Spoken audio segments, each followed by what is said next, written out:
За татварын багц хуулийн төслийг хаврын чуулганаар хилцэхээр товлсон тэгвэл урьдчилсан байдлаар шинэ хуулийн төсөлд татварын хэмжээг бууруулахгүй байхаар тусгасан гэдгийг албаныхан танилцууллаа. Харин эргэн аж ахуй нэгжүүдийг одоо орлогоос нь хамаарч шаталсан татвартай болгох заалт туссан байна. Энэ 170 мянган иргэд аж ахуй нэгжүүдээс ирсэн саналын 86% нь нэг бол бүгдээрээ төлье, нэг бол бүгдээрээ болиё гэсэн ийм санал байгаа байхгүй. Тэгэхээр бол иргэд аж ахуй нэгжүүд маань одоо бүгдээрээ төлье гэдэг рүү явж байна гэсэн үг. Өнөөдөр нөөт төлөгч бол үндсэндээ нэг 70% хамрагдaltaй байгаа байхгүй. Бидний шатлсан нөөтийг хэрэгжүүлээд за дээрэс нь төрөөс гарч байгаа бүх мөнгийг зөвхөн ий баримтанд тулгуурлаж олон шүү гэдэг асуудал орж ирнэ.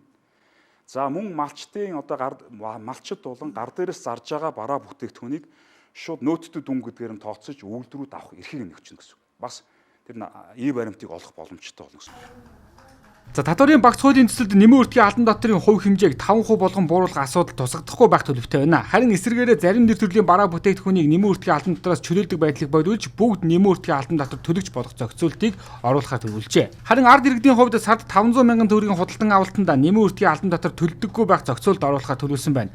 Тодорхойлбол дэдгүүрээс худалдан авсан бараа бүтээгдэхүүнийхээ нөөтийн баримтыг бүртгүүлээ гэхэд 500 мянган төгрөгийн худалдан авалтанд нөөтийн 10%-ийг шууд буцаан олох юм байна.